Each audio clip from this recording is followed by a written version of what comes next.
ETF index mutual funds నేర్చుకుని stock మార్కెట్లో రాణించాలనుకుంటున్నారా? వెంటనే ఈ నెంబర్కి కాల్ చేయండి.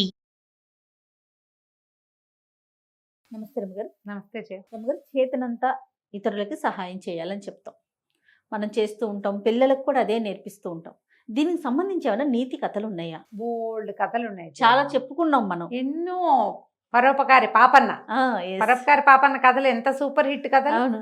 ఎవరైనా వినకపోయి ఉంటే, మీకు ఇంట్రెస్ట్ ఉంటే, పరోపకారి పాపన్న కథలు ఫుల్ సిరీస్ ఉంది మన దగ్గర. మళ్ళీ రమ్మగారు రీప్రమోట్ చేస్తున్నారు. ఆ. Please, అందరూ వినండి, చాలా బాగుంటాయి జయ పరోపకారి పాపన్న అవును, కథలు. అవును. తర్వాత వెర్షన్ కూడా పరోపకారి పాపన్న చిన్నప్పటి నుంచి పెద్ద అయ్యి పెళ్లి చేసుకుని సెటిల్ అయ్యేదాకా ఒక చెప్పాం మనం. అవును. సెటిల్ అయిన తర్వాత కథలు కూడా ఉన్నాయి కొన్ని. ఈసారి ఎప్పుడో చెప్దాం, ఒక సిరీస్ లాగా అవి కూడా. గుండు భీమన్న కథలు, పరోపకారి పాపన్న కథలు వినాల్సిందే. ఇంకా పంచతంత్ర కథలు ఇవన్నీ నీతి కథలే కదా నీతి రమ్మగారు? కథలే. సహాయం చేయాలని ఎప్పుడు కూడా జయ పరోపకార పుణ్యాయ పాపాయ పరపీడనం అన్నారు.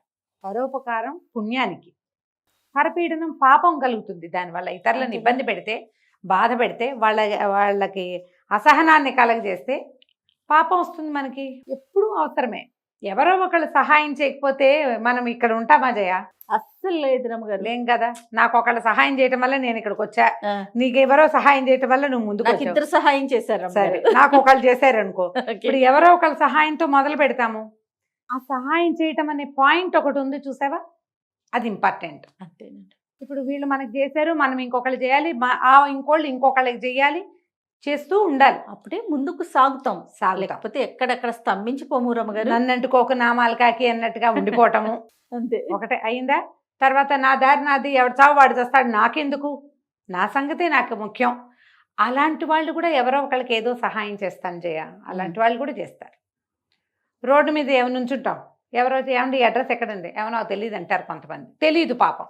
కొంతమంది తెలిసినా కూడా ఈ టైం వేస్ట్ ఎందుకు, వీడితో ఎందుకు నేను మాట్లాడాలి అనుకుంటారు. ఈ రోడ్డు మీద వీడెవడితోటో నేను ఎందుకు మాట్లాడాలి అనుకుంటారు. ఇంకోటి ఉంటాడు, బాబు ఇటు నేను అటే వెళ్తాను, నా వెనకాల రండి.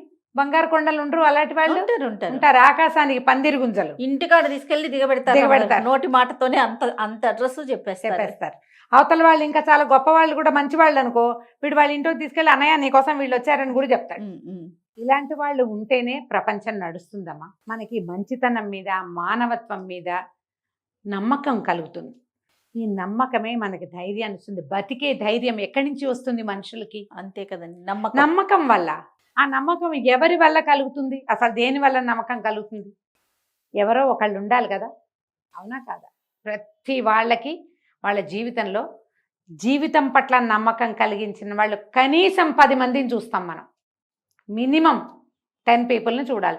నువ్వు నమ్మకం పెంపొందించుకుని బతుకుతావా? ఒకటి బతుకుతావు.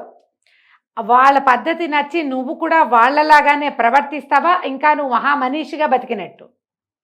అందరం బతుకుతాం అంతే. చక్క అద్భుతంగా జీవించడం అనేది వాళ్ళ నుంచి నేర్చుకుని, అంతే కదా. అవునండి. ఇప్పుడు పాత స్కూల్ ఏదో ఒక స్కూల్లో చదువుకున్నాం, అక్కడ ఫ్రీ ఎడ్యుకేషన్ లభించింది. కొన్నాళ్ళు మన జీవిత గమనంలో పరుగులు పెడతాం, తర్వాత ఎప్పుడో ఒకరోజు తడుతుంది. వాళ్ళు ఎవడో మహానుభావుడు ఒక ఆయన కాలేజీ పెట్టాడు, స్కూల్ పెట్టాడు, లేదా ఒక పాఠం చెప్పారు మనకి, వాళ్ళ వల్ల ఇంత పైకి వచ్చాం, మనం కూడా ఏదైనా చెయ్యాలి అనిపించి ఎవరికైనా సహాయం చేస్తాం. ఇప్పుడు ఏమిటి, ఒక దీపంతో ఒక 3-4 కొత్త దీపాలు వెలిగినట్టు మంచితనం కూడా అంతే. చెయ్యాలి, ఇతరులను చూసి నేర్చుకోవాలి. ఒక్కొక్కసారి ఏమవుతుంది, నేర్చుకోం మనం, అలాగే ఉంటుంటాం. కానీ వాళ్ళు వెళ్ళేటప్పుడు తమ సుగంధాన్ని విడిచిపెట్టి వెళ్తారు కొంతమంది మనుషులు. ఆటోమేటిక్గా మనం వాళ్ళలాగా చేయటం మొదలు పెడతాం. మనం చూడు, ఇప్పుడు నేను రెగ్యులర్గా నీతో మాట్లాడతానా, నా భాషలో కొన్ని పదాలు నీకు అలవాటైపోలేదా జయ? ఖచ్చితంగా అలవాటు అవుతాయి రమ్మగారు. ఆఖరికి మా ఇంట్లో పనిచేసే వాళ్ళు కూడా కొన్ని ప్రత్యేకమైన పదాలు, నేను వాడిన పదాలే వాడతారు వాళ్ళు. వాళ్ళకి పిల్లలు లేరు, అలా అన్న చేయను, సంతానం లేదు పాపం అంటారు. మా సత్యవతి కూడా సంతానం అనే అంటుంది, వాళ్ళకి సంతానం లేదమ్మా. ఆటోమేటిక్ గా అప్పుడు ఇటు నుంచి అటు నేర్చుకుంటాం, అటు నుంచి ఇటు వచ్చేస్తాయి. వచ్చేస్తాయి. ఏదో ఒక పద్ధతి వచ్చేస్తుంది. 6 నెలలు అంటారు కదా రమ్మగారు. అంతే. మనం ఒకళ్ళతో, ఒక మంచి వాడితోటి కొంతకాలం కలిసి ఉంటే ఆ మంచి లక్షణాలు వస్తాయి. అంతే. ఎవరైనా ఎవరికైనా సహాయం చేస్తుంటే డిస్కరేజ్ చేయబోకండి, ఎందుకంటే అవన్నీ అనవసరంగా. మీరు ఇలాంటివి చేయబోకండి, ఇలాంటివి చెప్పొద్దు. అలా చెప్పకూడదు. నువ్వు చేయకపోతే మానేసావు, చేసేవాడిని ఎందుకు చెడగొడతావు? అది తప్పు కదా. మనకి మహాభారతంలో, భాగవతంలో సహాయం చేసిన గాథలు ఎన్ని కనిపిస్తాయో. ఇక మన నీతి కథల్లో అయితే ఇతరులకు సహాయం చేయటం అనే దానికి ప్రత్యేకమైన ఇవే ఉన్నాయి. ఈ మధ్యకాలంలో మల్లాది వెంకటకృష్ణమూర్తి గారిది ఒక చిన్న స్టోరీ చదివాను నేను. మా గ్రూప్లోనే వచ్చింది. స్టాలిన్ ఏదో ఆయన పేరు. అయితే ఆయన ఒక బ్యాంక్ ఉద్యోగి. వేరొక ఆయన ఈ కథ రాస్తున్నారనమాట. నేనున్న బ్యాంకుకి ఇతను వచ్చాడు అని. లెనిన్, స్టాలిన్ అలాంటిదే ఒక పేరు. స్టాలిన్ అనుకుందాం, స్టాలిన్ పేరు మనకు బాగుంటుంది. అయితే ఆయన ఈ మనం కథ రాస్తున్న రచయిత గారు పనిచేస్తున్న బ్యాంకుకి వచ్చారు. వచ్చిన రోజే అందరినీ పలకరించాడు, తనంతట నుంచి షేక్ హ్యాండ్ ఇచ్చాడు. ఈయన అలాంటి వాడు కాదు, ఎందుకు మన పని మనం చేసుకుని మన ఉద్యోగం మనం చేసుకుని పోదాం అనే ధోరణి. మధ్యాహ్నం వీళ్ళకి 11 గంటలకి టీ, మళ్ళీ 3 గంటలకి టీ వస్తుంది. అప్పుడు టీ తెచ్చిన వాడు ఎవరి దగ్గర డబ్బులు తీసుకోవాలి. కొత్తగా వచ్చిన ఆయన మీ అందరికీ టీ ఇవ్వమన్నాడు. ఆయన కొత్తగా వచ్చాడు, అందరికీ టీ తోటి పరిచయం చేసుకున్నాడు. ఆయన అందరినీ చూసి నవ్వేవాడు, ప్రతి వాళ్ళకి చెయ్యి ఇచ్చేవాడు. ఎవరైనా పని చేసుకుంటుంటే వాళ్ళకి హెల్ప్ చేయడానికి ముందుకు వెళ్ళేవాడు. బ్యాంకులోకి ఎవరైనా వస్తారు, మనం ఒక్కోసారి బ్యాంక్కి వెళ్తామా, మనం వెళ్ళి నుంచుంటాము, అవతల వాళ్ళ పని వాళ్ళు చేసుకుంటారు. చచ్చిన తలకాయ ఎత్తి చూసి మీకు ఏం కావాలి అని అడగరు. అవును రమ్మగారు. చాలా బ్యాంకుల్లో చూస్తాం మనం. ఇప్పుడు కొన్ని ప్రైవేట్ బ్యాంకులో అయితే ఉంటారు చక్క సూట్లు వేసుకుని చక్క ముచ్చట కొలిపే అబ్బాయిలు. What can I do for you madam అనుకుంటూ వచ్చేస్తారు. కానీ మన పెద్ద పెద్ద నేషనలైజ్డ్ బ్యాంక్స్లో రారు. వాళ్ళ పని వాళ్ళు చేస్తారు. నువ్వు వెళ్ళి అడిగితే చెప్పినట్టు, నువ్వు అడగకపోతే నువ్వు ఎందుకు వచ్చావో మాకు సంబంధం లేదు. ఈ బ్రాంచ్లో అలా ఉన్నారనమాట. ఈయన మాత్రం వచ్చిన వాళ్ళని అడిగి వాళ్ళకి సహాయం చేసేవాడు, నవ్వుతూ మాట్లాడేవాడు అందరితోటి. ఎవరికైనా ఏదైనా అర్థం కాకపోతే ఉండండి నేను చెప్తానని వెళ్ళి కూర్చొని వాళ్ళకి అర్థమయ్యేలాగా చెప్పేవాడు. అక్కడి నుంచి రకరకాలు ఉన్నాయి కదా ఈ బ్యాంకింగ్ వ్యవస్థలో, మనము సిప్పు పెట్టడము అలాంటివి, వాటికి పెద్దవాళ్ళు ఎవరైనా వస్తే వాళ్ళకి సలహా చెప్పటం అలాంటివి చేసేవాడు. ఎవరికైనా ఏదైనా ప్రాబ్లం ఉందంటే నేనని పరిగెత్తుకుంటూ వెళ్ళిపోయేవాడు. ఓ రోజు ఒక కూర ఏదో తెచ్చి మన రచయిత గారికి కూడా పెట్టారు. ఏమిటి ఇది అంటే, ఇది అవియల్ అని, చాలా మంచి కూర అండి, మేము కేరళలో ఉన్నాం, మా మిస్సెస్ అక్కడ పెరిగింది, ఆవిడ చేస్తుంది, మీకు టేస్ట్ చూపిద్దామని తెచ్చాను. ఎవరైనా మనకు ఆఫర్ చేస్తారా? తక్కువ చేస్తారు, చాలా తక్కువ ఉంటారు, కానీ చేస్తారు.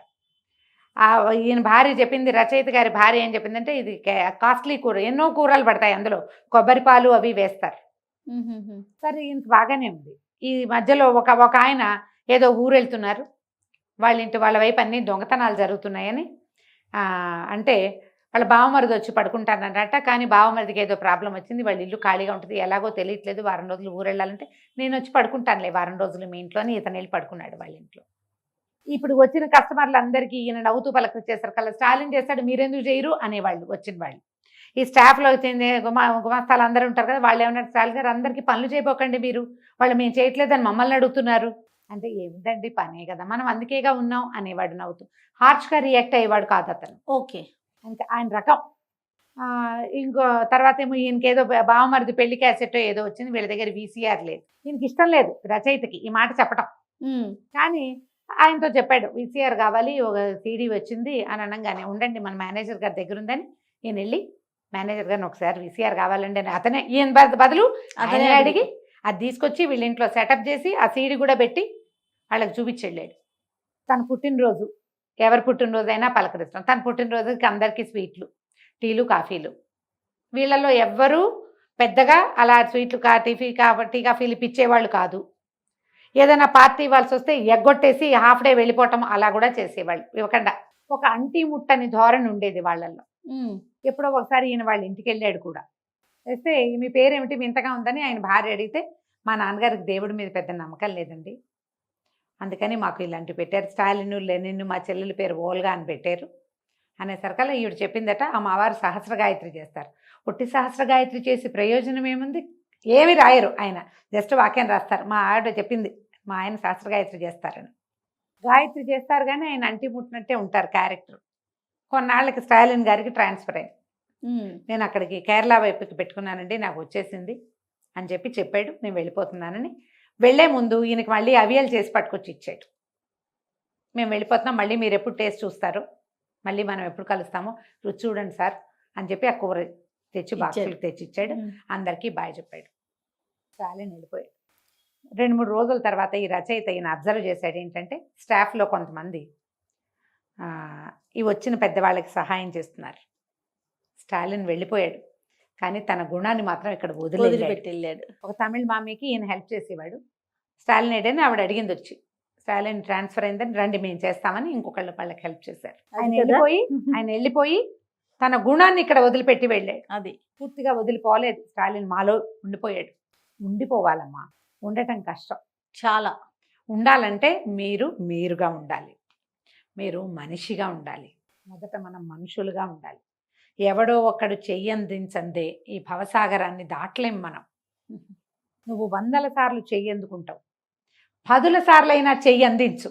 వచ్చి మొత్తం మీద ఇచ్చేసేయద్దు, నువ్వు త్యాగం చేసుకోకు. సినిమాటిక్గా చేయమంటల్లా, కనీస సహాయం, మాట సాయం, మంచి మాట, ఒక నిమిషం మంది కాదనుకుని త్యాగం చేసి అవతల వాళ్ళతోటి ఉండటం. ఎక్కువ అతను ఈయన త్యాగరాజు అని కూడా అనుకునేవాళ్ళు, ఈయన టైం అవతల వాళ్ళ కోసం ఇస్తాడని. కొంతమంది ఉంటారు అట్లా. మనం ఆకాశానికి పందిరి గుంజలు కథ చెప్పుకున్నాం. అవునండి, ఆకాశానికి పందిళ్ళు ఉంటారు, కొంతమంది ఆ గుంజలు ఉంటాయి. అలాంటి వాళ్ళు ఉండబట్టే మనం అందరం ప్రశాంతంగా జీవిస్తున్నాం. అంతే కదా కదా. ఆ గుంజల్లో మీరు ఒకరు అవుతారా అవరా అనేది పూర్తిగా మీ ఇష్టమే. ఎప్పుడు నేను ఎవరిదైనా ఆసరా తీసుకుంటాను, నేను ఎవరికి ఆసరా ఇవ్వను అని అనుకునేవాడు పూర్తి స్థాయి మనిషిగా ఉండడు. పూర్తి స్థాయి మానవత్వం కావాలంటే చేయి అందుకోవటంతో పాటు చేయి అందించటం కూడా రావాలి. ఖచ్చితంగా. ఈ తన్ను మాలిన ధర్మం మొదలు చెడ్డ బేరం అని ఒక సామెత వింటాం మనం. తన్ను మాలిన ధర్మం చెయ్యొద్దు, కానీ నీ దగ్గరికి వచ్చినప్పుడు చేయగలిగేంత కనీసం మాట సాయమైన చేయాలి. కొన్నిసార్లైనా చేసి మనం మనుషులమే అని మనం శభాష్, వెరీ గుడ్, బాగా చేసావు నువ్వని అనుకోండి. కంచికి మనం ఇంటికి. అద్భుతమైన కథ అండి. నమస్తే. నమస్తే చే.